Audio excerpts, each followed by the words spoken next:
नमस्ते, मेरा नाम शिवम है और इस वक्त हम जनपद प्रयागराज के कौंधियारा में मौजूद हैं। वन नेशन वन एजुकेशन की संस्था चलाने वाले संस्थापक हमारे साथ मौजूद हैं। उनसे लगातार बातचीत करें। आप नाम तो सुने होंगे, अजय मोहन कुशवाहा, जो कौंधियारा की जो जनता है उनके दिलों में बसते हैं। लगातार इनसे बातचीत करेंगे, पूरा परिचय जानना चाहेंगे। आप पूरा नाम आपका क्या रहा? अजय मोहन कुशवाहा, और आपके कौंधियारा की सरजमी से मैं बिलोंग करता हूं, भमोखर गांव से। और जैसा कि आप लोग एक स्लोगन देखते होंगे, वन नेशन वन एजुकेशन, एक राष्ट्र एक शिक्षा, और यह हमारे मन में विचार स्लोगन कब आया? जब हम पढ़ लिख करके जागरूक हुए और देखा कि हमारे बगल में हमारा एक भाई नहीं शिक्षित है, तो हमारे मन में समान शिक्षा के अधिकार की लड़ाई, वन नेशन वन एजुकेशन का विचार आया। तभी से मैं इसके लिए संघर्ष कर रहा हूँ। आज से करीब 3-4 साल वर्ष हो गया, 3 से 4 साल। कहीं ना कहीं बात किया जाए, आपने जो शिक्षा की अगर बात किया, देखा जाए तो हम चाहे प्राइवेट विद्यालय की अगर बात करें या फिर सरकारी विद्यालयों की अगर बात करें, जमीन आसमान का अंतर है। कैसे यहाँ प्राइवेट विद्यालय और सरकारी विद्यालय, देखिए आज के समय में एक छोटी सी बात हमें इतना ज़रूर समझ में आई कि सरकारी विद्यालय में जो वहाँ का अध्यापक है 50 से 60 हज़ार रुपये पाता है, पता है कि नहीं? और एक प्राइवेट विद्यालय में 8 से 10 हज़ार, 3 हज़ार, 4 हज़ार में आपको तमाम अध्यापक मिल जाएंगे। BA BSc ग्रेजुएशन किए हुए तमाम जो प्राइवेट विद्यालय में पढ़ाते हैं। अच्छा, आप ही बताइए कि एक सरकारी विद्यालय का जो B.Ed, TEd, TGT, PGT पास करके आए वो अच्छा है, या प्राइवेट विद्यालय में 8-10 हज़ार पाने वाला जो BA BSc ग्रेजुएशन करके आया है वो अच्छा है? अगर बात आएगी तो सरकारी विद्यालय के जो अध्यापक हैं वही अच्छे हैं, है कि नहीं? तो कहने का मतलब हमारा ये है, अगर सरकारी सुविधाएं, आज सरकार एक बच्चे के पीछे 3,035 रुपये प्रति महीना प्रति बच्चा खर्चा कर रही है।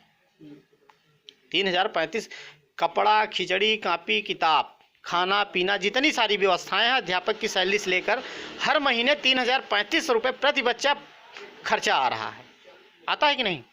तो कहने का मतलब, अगर हम अपने गांव में बसने वाला एक सुंदर भव्य विद्यालय छोड़ करके अपने बच्चे को किसी प्राइवेट विद्यालय में भेजें और वहां पर 3,000 रुपये, 4,000 रुपये महीने दें, बस का किराया अलग दें, तो ये बताइए कहाँ?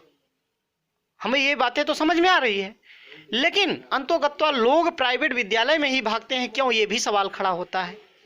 इस सवाल का उत्तर अपने ही पास है। इसलिए है कि जब शिक्षा की व्यवस्था में सुधार, शिक्षा की बात जहां आती है, शिक्षा की व्यवस्था में सुधार की बात आती है, जहां प्राइवेट और सरकारी विद्यालय की बात आती है, तो देखिए सरकारी विद्यालय खोल तो दिए गए हैं, लेकिन वहां की जो एक व्यवस्था है, संवैधानिक व्यवस्था है, उसको लागू नहीं किया गया है।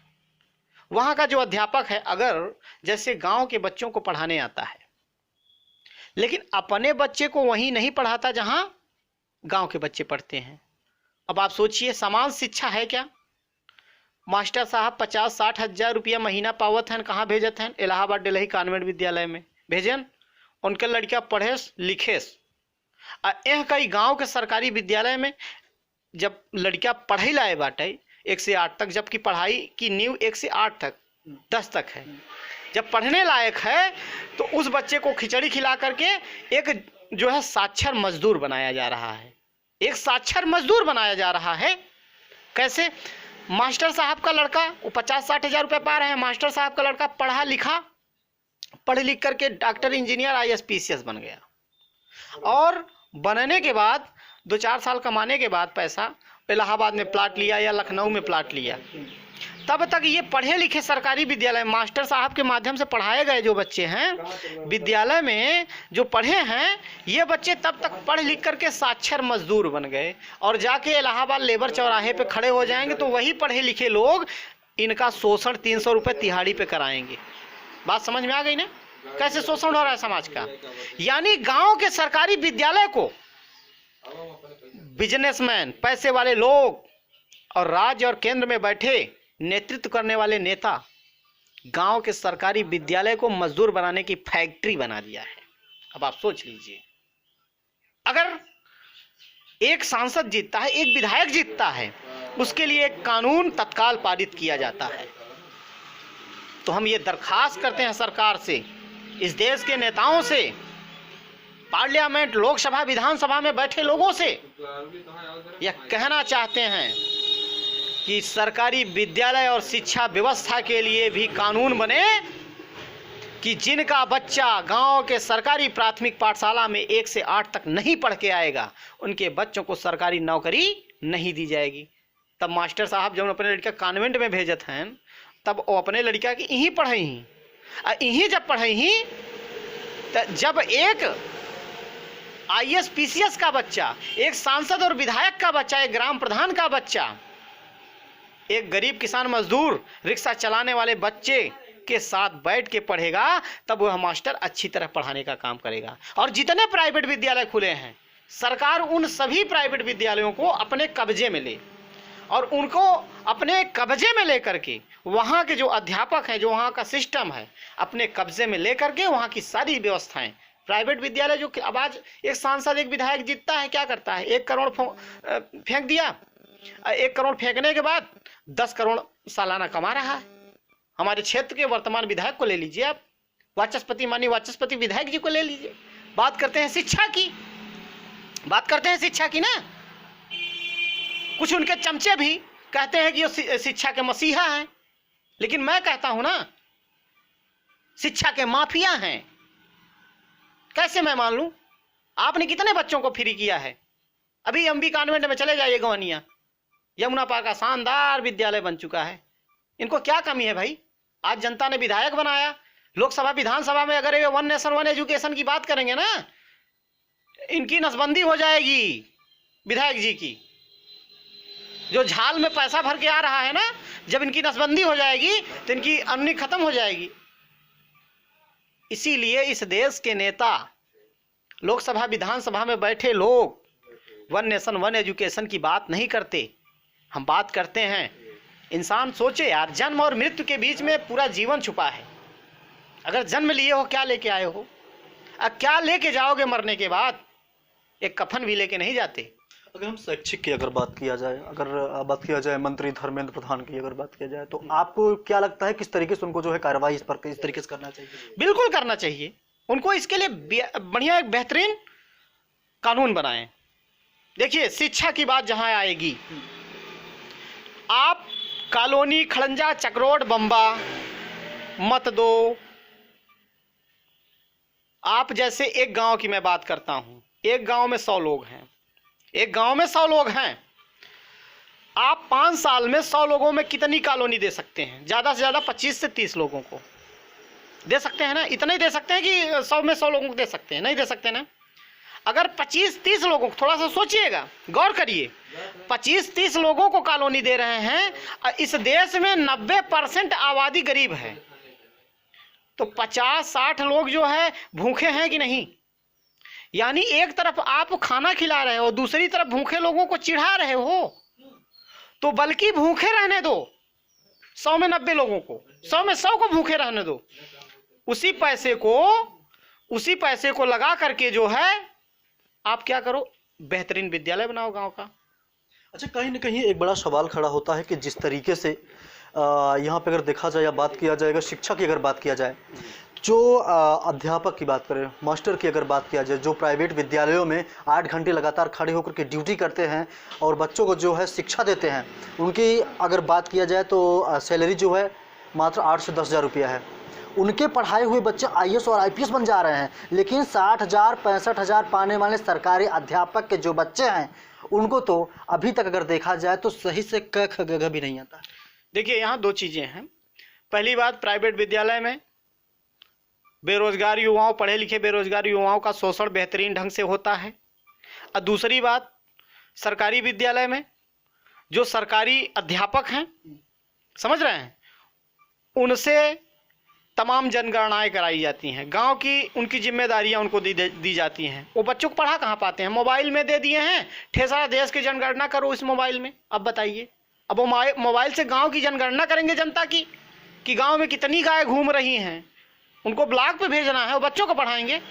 आप बताइए कैसे पढ़ाएंगे? प्राइवेट विद्यालय में 10,000 रुपये पे एक अध्यापक रखा जाता है, रखने के बाद 5,000 पे रखा जाता है, 3,000 पे रखे जाते हैं प्राइवेट विद्यालयों में, और उन अध्यापकों को रखने के बाद उनको टारगेट दिया जाता है, और वह टारगेट बिजनेसमैन, बिजनेस करने वाले, शिक्षा को बिजनेस बनाने वाले लोग देते हैं। क्यों? क्योंकि प्रेशर किसका है? प्रेशर सरकारी अध्यापक का है। किसके ऊपर? क्योंकि वो अध्यापक बन गया पढ़े लिख करके, उसको शिक्षा की कीमत पता है, और प्रेशर दिया कि मैं तुम्हें 3 से 4,000 रुपये महीने दे रहा हूं, मेरा बच्चा ये होना चाहिए। अब मजबूरी भाई, अगर मेरे पास कोई काम धंधा नहीं, मैं पढ़ा लिखा हुनरदार हूं, कहीं काम नहीं मिल रहा है, तो मेरी मजबूरी है कि प्राइवेट विद्यालय में 10,000 रुपये महीने कम से कम नमक रोटी चलेगा। तो इसलिए हम, ये सरकार हो, सरकार के नेता हो, पार्लियामेंट हो, सांसद हो, विधायक हो, इस देश के प्रधानमंत्री हो, राज्य के मुख्यमंत्री हो, राज्यपाल हो, राष्ट्रपति हो, सबसे यह आग्रह करूंगा कि आप, एक विश्व का क्यूबा एक ऐसा देश है जहां शून्य से शिखर तक, वहां अगर डॉक्टर की भी पढ़ाई करना है आपको तो फ्री पढ़ाई होती है। अगर आज आप सपना नहीं देख सकते भारत में डॉक्टर की पढ़ाई, उत्तर प्रदेश में सपना नहीं देख सकते MBBS की पढ़ाई करने, तो एक झुग्गी झोपड़ी वाला कैसे पढ़ सकता है भाई? तो ढेर सारी बातें हैं। हम शिक्षा की बात इसीलिए करते हैं, अगर मैं शिक्षित हूं तो मेरे सामने वाला व्यक्ति शिक्षित हो और उसके साथ साथ जागरूक हो, और जब शिक्षित होकर के जागरूक हो जाएगा तब वह पढ़ लिख करके, तब उसे कॉलोनी की जरूरत नहीं पड़ेगी, तब उसे नाली खड़ंजा चक्रोट बम्बा की नहीं पड़ेगी। आज सरकारों ने गरीब, शोषित, पीड़ित, वंचित हर समाज में होते हैं, 2 चीजें दिया है, एक खोरिया एक बोरिया। खोरिया आपका बच्चा सरकारी विद्यालय में लेके घूमे, अब बोरिया उनके मम्मी पापा कोटेदार के यहाँ संझा सुबह लेके घूमे, हमारे गेहूं, हमारे चावल, हम ही के दही के आसमान अलग से। तो हमें ऐसी व्यवस्थाएं नहीं चाहिए। हमें चाहिए इस देश की जनता को समान शिक्षा का अधिकार चाहिए। हम रोटी कपड़ा मकान मजदूरी करके मर जाएंगे, लेकिन मत दो, मुझे ऐसा एहसान नहीं चाहिए। हमें रोटी कपड़ा मकान का लालच मत दो, हमें समान शिक्षा का अधिकार दो। एक मंत्री, मिनिस्टर, IAS PCS का बच्चा इलाहाबाद दिल्ली पब्लिक में पढ़ सकता है, तो एक गरीब किसान मजदूर के बच्चों का भी वही अधिकार दो। अगर एक पढ़ा लिखा गरीब परिवार से कोई विधायक बनेगा तो बिजनेस नहीं बनाएगा वाचस्पति की तरह। उनके साथ ये कहिए कि मैं हाथ मिलाऊं, भाई देखो जो गलत है, सीधी बात है। हमें क्या देंगे? फांसी दे देंगे? हमें जरूरत नहीं है तुम्हारे भीख की, इसलिए मैं बात करता हूं। अच्छा, एक इंटरव्यू में, अभी हमने ही उनका इंटरव्यू लिया था हाल ही में, तो उन्होंने हमने उनसे बोल दिया कि शिक्षा की अगर बात किया जाए तो विकास खंड कौंधियारा के ऐसे तमाम विद्यालय हैं जो बिना मान्यता प्राप्त के चल रहे हैं। उनकी खुद की विद्यालय, उन्हें खुद के अपने, उन्होंने एक्सेप्ट किया, उन्होंने बताया कि मेरी 27 विद्यालय चलते हैं। अब बताइए, 27 विद्यालय उनके चलते हैं, लेकिन अगर प्राइवेट विद्यालयों की अगर बात किया जाए जो बिना मान्यता प्राप्त के संचालित हो रहे हैं, इस पर आप क्या कहेंगे? देखिए, जो बिना मान्यता प्राप्त चल रहे हैं वो पढ़ा रहे हैं बच्चों को, ये सरकार का सहयोग कर रहे हैं, और सरकार को चाहिए कि उन विद्यालयों को बिना कुछ लिए मान्यता दे दिया जाए, बिना कुछ लिए मान्यता दे दिया जाए। एक बात आपको सोचना चाहिए, वो सरकार का सहयोग कर रहे हैं बच्चों को पढ़ा करके कि समाज में दुराचार, भ्रष्टाचार ना हो। अगर वो अध्यापक चोरी चमारी लफंगई करब शुरू कर दी, जौन पढ़ावत हैं चोरी चमारी कर दी, उनका पेट पलब शुरू हो भाई। ऐसे अच्छा वो पढ़ावत हैं तो सरकार के दे चाहे कि न दे चाहे मान्यता, सहयोग करना चाहिए कि नहीं सरकार को? क्या सहयोग कर रही है क्या ऐसे विद्यालयों की? आज जो क्या कहते हैं नो ड्यूज 5,000 की बनती थी, यही वर्तमान की सरकार उसको 1.5 लाख की कर दी है। 1.5 लाख 80 या 90 हज़ार या 1 लाख तक कर दी है। अब बताइए, गरीब जो पढ़ा रहा है वो मान्यता लेने के बारे में सोच सकता है क्या? गांव के विद्यालयों में जो है, आपको मैं बता दूं, गांव के लोग फीस तक नहीं देना चाहते, सही से नहीं दे पाते। मान्यता प्राप्त विद्यालयों की अगर हम बात करें यहाँ पर स्पष्ट तौर पर अगर देखा जाए बिना मान्यता प्राप्त जो विद्यालय हैं, आपको क्या लगता है कि जिस तरीके से वो बच्चों को पढ़ा रहे हैं, ठीक है, काबिल तारीफ है, लेकिन बिना मान्यता प्राप्त के पढ़ा रहे हैं, बच्चों की मार्कशीट फिर किस तरीके से देंगे वो लोग? भाई कहीं ना कहीं से अटैच करते हैं अपना, कहीं ना कहीं से अटैचमेंट करते हैं भाई, उनकी मजबूरी होती है। मैंने आपको बताया कि जैसे कोई मान्यता प्राप्त विद्यालय है, वहाँ से अपना बात कर लिए और बच्चों का एडमिशन वहाँ करा दिए, और भाई सुविधा के अनुसार। मान लीजिए 10 किलोमीटर दूर विद्यालय है और यहाँ पढ़ाने की सुविधा मिल रही है, तो वहाँ गांव का एक पढ़ा लिखा नौजवान युवा बच्चों को पढ़ा रहा है और नाम वहाँ लिखा दिया, पढ़ रहे हैं यहाँ पर। क्या गलत है भाई? इसमें क्या गलत कह सकते हैं? हम बिल्कुल नहीं गलत कह सकते इसमें। बिल्कुल पढ़े लिखे बेरोजगार युवा साथी बिना कहे सरकार का जब सहयोग कर रहे हैं, तो सरकार को चाहिए कि मान्यता दे दो, उसी में जो बेरोजगारी है कम से कम उसको उसी तरह तो दूर करे।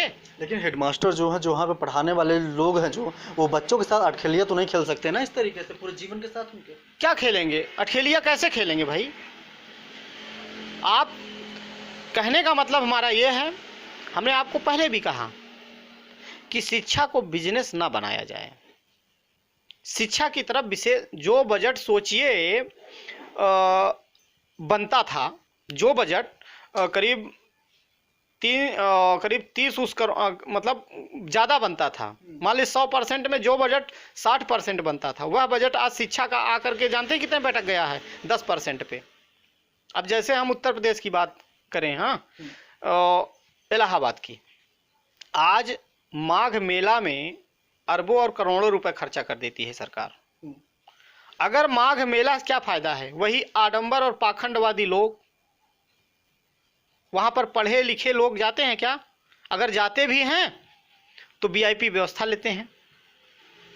तो वही जो मेला में पैसा आप अरबों रुपए करोड़ों रुपए खर्च कर रहे हैं, नैनी में इतनी कंपनियां हैं, उसमें लगा दो। जो बेरोजगार इधर से उधर घूम रहा है, तो कहने का मतलब ये सब एक धंधा और बिजनेस बनाया जाता है। लोगों के मजबूरियों का बिजनेस होता है पढ़े लिखे लोगों का, जो थोड़ा चालाक किस्म के होते हैं।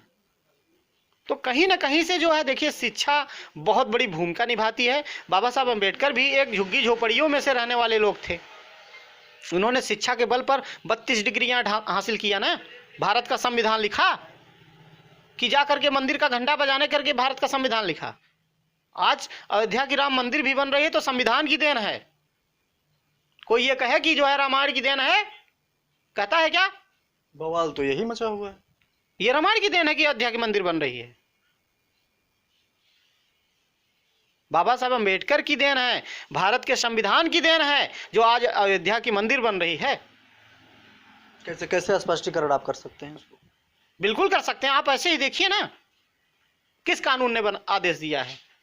आज भारत में संविधान चलता है या रामायण चलता है? भारत में संविधान चलता है ना।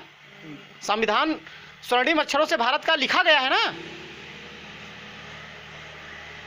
तो कहने का मतलब कि भारत का अगर संविधान सर्वोपरि है सबके लिए, अगर कोई अत्याचार किसी ऊपर करता है तो भारत का कानून ही चलता है ना।